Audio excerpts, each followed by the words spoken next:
When I first heard about TEDxYouth at LPCI, I thought, maybe next year. Well, it's next year now, so here I am, but it got me wondering, why didn't I even try last year? I look back at the decision I made, and I saw that I took it for granted that I could just do it later. More importantly, I used the fact that it would be an option again as an excuse to not take advantage of the wonderful opportunity. To start off, I procrastinate all the time. I procrastinate when it comes to my schoolwork, which can be frustrating. I put aside doing my chores. I put aside writing this talk. It's not that I don't want to do these things. I just don't want to do them right now. I want to clean my room. I want to study. I want to finish my work. But I'll have time to do all that later. And right now, I want to watch videos about French bullet trains, or American supersonic planes, or British helicopters. There are so many things to do right now that are so much more intriguing than work. The issues arise when you don't actually have time to just do it later. Once upon a time, my cousin gave me his old skateboard. Now, skateboarding well is pretty difficult, and I'm by no means good at it. But I wanted to be good at it, and I was gonna get good at it. I was making plans with my friends to practice and doing this and that, but then I thought, this is October, and no, you can't skateboard now because it's fall, and soon it's gonna be winter. You can't skateboard in the snow. I kept giving myself reasons to delay, reasons to procrastinate. To this day, the skateboard is still collecting dust, but I can't get rid of it. Who knows? Maybe I'll get around to practicing tomorrow. Weather's pretty nice, right? I definitely don't know. Maybe skateboarding just isn't for me, but I can't tell you, because I put aside doing it when I was interested, then I lost interest. Now, this is similar to something else that happens all the time, unfortunately. I make plans with my friends and just never get around to executing them. One specific instance of this is with a friend of mine with whom I often exchange cool restaurants that I find on Instagram. This time, I found an exceptionally cool restaurant, and I sent it him like, "We gotta go there." To which he responded, "For reals, but we actually gotta make the plan happen this time." But picking a date is just so hard, and there's so many days to choose from, and both of us genuinely want to go. Yet, we still just haven't gotten around to doing it. But I'm not the only one who puts aside doing things that they genuinely want to do. Did anybody make a New Year's resolution this year? According to Pew Research Center, about 40% of all people make New Year's resolutions, with about half of all young adults making them.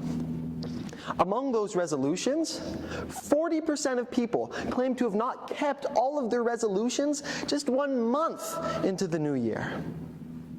Whether it's something you want to start doing or something else you want to stop, New Year's resolutions usually just boil down to wanting to become a better person. My question is, why do you need to wait until the new year? Work towards accomplishing a goal should start as soon as that goal is made. Waiting until the new year is just another form of procrastination, especially when you don't even follow through with accomplishing your goal. There's nothing wrong with wanting to go into the new year as a better person, but if you know what it is that you want to do, just do it. In the context of schools, procrastination is everywhere. According to Psychology Today, about 50% of all high schoolers procrastinate regularly. That number only goes up after high school. According to the American Psychological Association, anywhere from 80 to 95% of people claim to procrastinate in college and university. It's important to understand that procrastination varies between people. Some people put things off just for a few hours and end up staying up later than they anticipated, while others put things off for days. Still, it kind of starts to seem like everybody's doing it. Whenever I find myself behind on work that should have been done, I like to ask my peers how much they've completed. There's something so comforting about knowing that you're not the only person who's going to need to pick up the pace before the due date. With such a large number of people procrastinating, you don't have to look very far before finding somebody who's in the same position as you. Now, one unfortunately common experience, at least for myself, is being assigned a project that's going to be due in 2 weeks or so. Next week always seems so far away. The time distribution usually ends up something like, think about how far away it is for about 1 week, start to worry that it's getting close for about 4 days, and in the last 3 days, usually as late as possible, get the whole thing done. Even if it's stressful when you do run out of time, things that are due later are just so much easier to do later. When you have a month to get something done, you're not worried about it until you don't have a month to do it anymore. Why should I work on it now? I've got a whole month. Becomes, why should I work on it now? I've got 2 weeks. That turns into, why didn't I get it done earlier? That was just the experience I had writing this talk.